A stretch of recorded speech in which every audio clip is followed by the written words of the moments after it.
Assalamualaikum warahmatullahi wabarakatuh. Kelas 5 semester 2. Hari ini kita akan belajar tentang ketentuan-ketentuan puasa.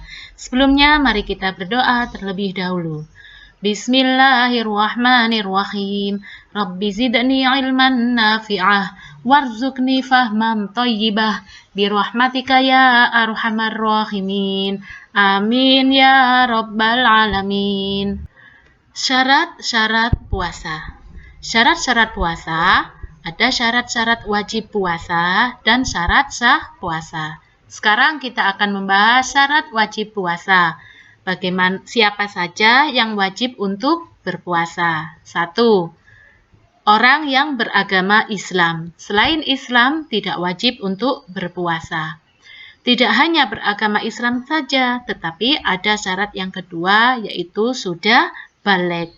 Orang yang beragama Islam tetapi belum baligh, misalkan anak kecil, anak yang masih TK, itu belum wajib untuk puasa. Syarat yang ketiga adalah orang tersebut kuat atau mampu berpuasa. Ketika orang itu sakit, maka boleh mengqadha puasanya karena dalam keadaan sakit dia tidak kuat untuk berpuasa. Begitu juga dengan orang yang lanjut usia. Mereka boleh tidak berpuasa tetapi harus membayar fidyah. Syarat wajib yang keempat adalah berakal sehat atau tidak gila. Jadi, kalau kita orang yang beragama Islam, kemudian baligh, kemudian kuat untuk berpuasa, kemudian memiliki akal yang sehat, maka kita harus wajib berpuasa. Sekarang syarat-syarat sah puasa. Bagaimana caranya supaya puasa kita sah? Yaitu yang ke-1, baligh, ya, cukup usia. Yang kedua, suci dari hadas besar. Meskipun ada orang Islam yang sudah baligh, tetapi dia sedang menstruasi atau nifas, berarti kan menanggung hadas besar, maka tidak wajib untuk berpuasa, tetapi harus mengqadha di hari dan bulan yang lain. Selanjutnya, syarat sah puasa adalah pada waktu yang diperbolehkan. Kalau hari tasyrik, berarti kan tidak diperbolehkan untuk berpuasa, maka maka puasanya tidak sah. Puasa hanya pada waktu yang diperbolehkan. Inilah syarat-syarat sah puasa. Selanjutnya adalah rukun puasa. Rukun puasa ini anak-anak urut-urutan dalam berpuasa. Harus dilalui semuanya.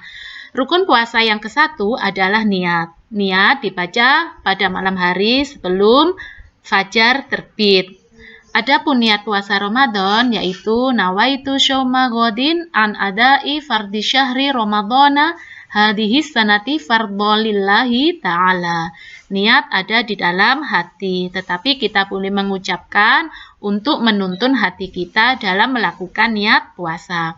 Setelah niat, rukun yang kedua adalah menahan diri dari hal-hal yang membatalkan puasa sejak terbit fajar sampai terbenamnya matahari. Jadi ini sama juga dengan pengertian puasa. Inilah 2 rukun puasa. Nah, apa saja yang membatalkan puasa tadi? 1. Makan dan minum dengan sengaja. Makan dan minum dengan sengaja, maka ini akan membatalkan puasa kita. Kecuali kalau kita lupa. Lupa kalau sedang berpuasa. Misalkan kalian habis bermain, karena merasa haus, kalian langsung ambil gelas dan minum es. Nah, ini tidak disengaja karena lupa, maka puasanya tidak batal. Kalian boleh langsung melanjutkan berpuasa. Tetapi kalau disengaja atau pura-pura lupa, maka puasanya menjadi batal. Selanjutnya yang membatalkan puasa adalah muntah dengan sengaja. Ini juga membatalkan puasa. Kecuali kalian tidak sengaja muntah, maka puasanya tidak batal.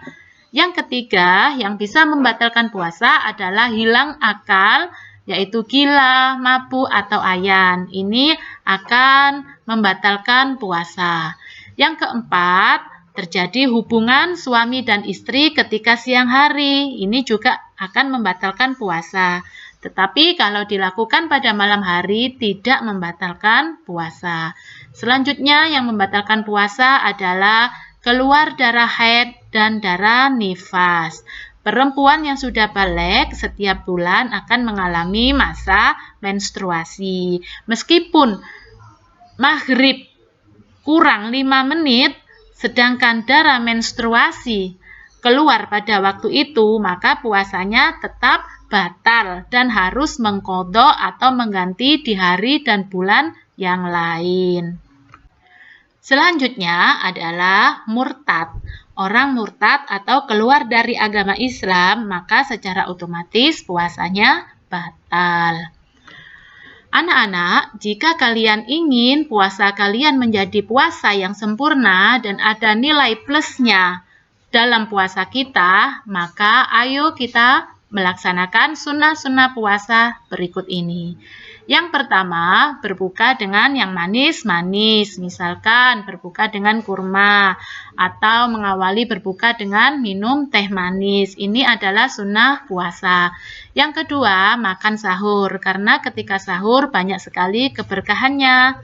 Yang ketiga, menyegerakan berbuka. Jadi anak-anak, ketika adzan sudah berkumandang, kalian segera membatalkan puasa dengan meminum sedikit air, boleh. Kemudian sholat maghrib. Yang penting kita menyegerakan berbuka puasa. Ini adalah sunnah. Yang keempat adalah mengakhirkan waktu sahur. Jadi menjelang subuh, kita mengakhirkan waktu sahur, misalkan dengan meneguk segelas air. Itu adalah sunnah-sunnah dalam puasa. Anak-anak, perhatikan pernyataan berikut. Yang ke-1, meningkatkan iman dan takwa kepada Allah Subhanahu wa Ta'ala. Yang kedua, menumbuhkan sikap dermawan. Yang ketiga, menumbuhkan jiwa sabar. Dan yang keempat, menyehatkan tubuh. Kira-kira ini adalah apa, anak-anak? Ya, ini adalah hikmah puasa. Hikmah puasa ada beberapa hal sebagai berikut. Anak-anak, cukup sekian materi pada hari ini. Semoga kita bisa melaksanakan puasa Ramadan dengan sebaik-baiknya. Dengan ucapan Alhamdulillah, kita akhiri. Wassalamualaikum warahmatullahi wabarakatuh.